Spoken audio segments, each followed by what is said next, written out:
அஸ்ஸலாமு அலைக்கும் ரஹ்மத்துல்லாஹி வரகாத்துஹு. முதலாவதாக புகைமூட்டம். நபிகள் நாயகம் ஸல்லல்லாஹு அலைஹி வஸல்லம் அவர்கள் குறிப்பிட்ட அடையாளத்திற்கு அதிகமான விளக்கம் எதையும் அவர்கள் கூறவில்லை. ஆயினும் திருமுறை குரானில் புகைமூட்டம் என்ற 44வது அத்தியாயத்தில் ஓரளவு இது பற்றி விளக்கப்பட்டுள்ளது. வானம் தெளிவான புகையை கொண்டு வரும் நாளை எதிர்பார்ப்பீராக. அது மக்களை மூடிக்கொள்ளும். இதுவே துன்புறுத்தும் வேதனை. எங்கள் இறைவா, எங்களை விட்டும் வேதனையை நீக்குவாயாக. நாங்கள் நம்பிக்கை கொள்பவர்கள் என்று கூறுவார்கள். அறிவுரை அவர்களுக்கு எவ்வாறு பயனளிக்கும்? அவர்களிடம் தெளிவான தூதர் வந்துள்ளார்.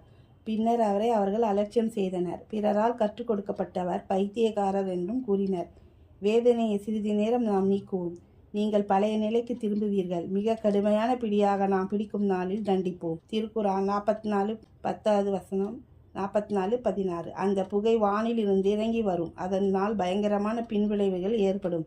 அதை காணும் மக்கள் தம்மை திருத்திக் கொள்ள முன்வரும் அளவுக்கு அதன் விளைவுகள் கடுமையானதாக இருக்கும் என்பதை இந்த வசனத்திலிருந்து அறியலாம். உங்கள் இறைவன் உங்களுக்கு 3 விஷயங்களை பற்றி எச்சரிக்கிறான். அவற்றில் ஒன்று புகைமூட்டம். மூமினை இப்புகை ஜலதோஷம் பிடிப்பது போல் பிடிக்கும். காஃபிர்களை பிடிக்கும்போது அவன் ஊதி போவான். அவனது செவிப்பறை வழியாக புகை வெளிப்படும். 2வது அதிசய பிராணி. 3வது தஜ்ஜால் என்று நபிகள் நாயகம் ஸல்லல்லாஹு அலைஹி வஸல்லம் அவர்கள் கூறியுள்ளார்கள்.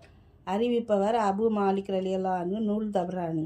அப்புகையை காஃபிர்கள் சுவாசிக்கும் போது அப்புகை அவர்கள் காது வழியாக வெளியேறும் என்றும் அதனால் அவர்களின் உடல் ஊதிவிடும் என்றும் அவர்களுக்கு அதனால் மிகப்பெரிய வேதனை ஏற்படும் என்றும் ஆதாரங்கள் கூறுகின்றன. இன்ஷா அல்லாஹ் இதன் தொடர்ச்சியாக அடுத்த வாரம் பார்க்கலாம்.